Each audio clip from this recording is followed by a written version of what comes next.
What a meaningful statement, giving hope for the future. Even now, the Son is raising the dead in a spiritual sense. Hence, Jesus says, "Whoever hears my word and believes the one who sent me has everlasting life, and he does not come into judgment, but has passed over from death to life." John 5:24.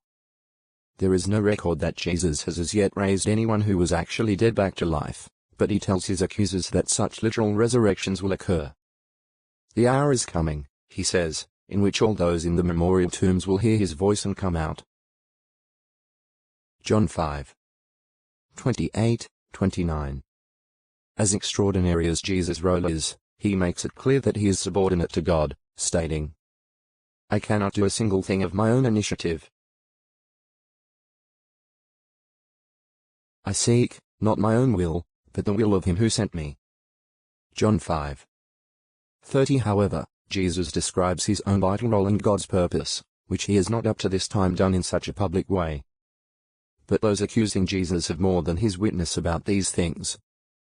"You have sent men to John the Baptist," Jesus reminds them, "and he has borne witness to the truth." John 5:33. Jesus' accusers might well have heard that about 2 years earlier, John had told Jewish religious leaders about the one coming after him, who was termed the prophet and the Christ. John 1:20-25. Reminding his accusers of their once high regard for the now imprisoned John, Jesus says, "For a short time you were willing to rejoice greatly in his light." John 5:35. Yet he provides an even greater witness than John the Baptist. "These works that I am doing, including the healing that he had just performed, bear witness that the Father sent me." Besides that, Jesus continues, "The Father who sent me has himself borne witness about me." John 5:36-37. For example, God bore witness about Jesus at his baptism. Matthew 3:17. Really, those accusing Jesus have no excuse for rejecting him. The scriptures that they claim to be searching testify about him. "If you believed Moses, you would believe me," Jesus concludes, "for he wrote about me. But if you do not believe his writings, how will you believe what I say?" John 5:46-47. Jesus' relationship with his Father. John 5:17-47-74. God is Jesus' Father. Resurrection promised. Why is it not a violation of the Sabbath for Jesus to do good works on that day?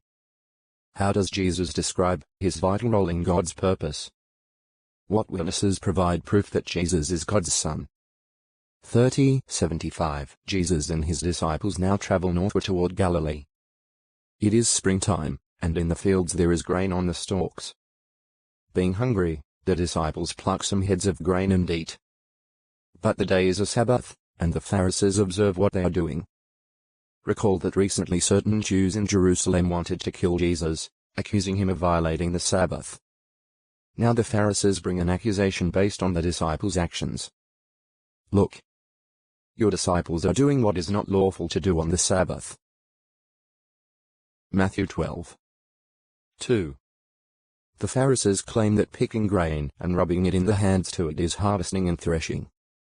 Exodus 34:21. Their strict interpretation of what constitutes work makes the Sabbath burdensome, whereas it was originally meant to be a joyous, spiritually upbuilding day.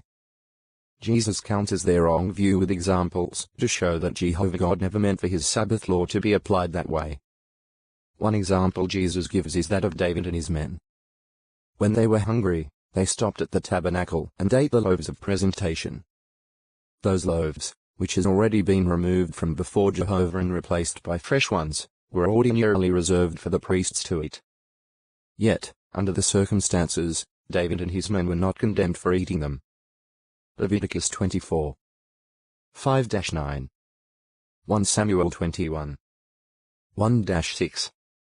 As a second example, Jesus says, "Have you not read in the law that on the Sabbaths the plucking grain on the Sabbath?" Matthew 12:1-8. Mark 2:23-28. Luke 6:1-5. Priests in the temple violate the Sabbath and continue guiltless. What he means is that even on the Sabbath, The priests slaughter animals for sacrifice and do other work at the temple.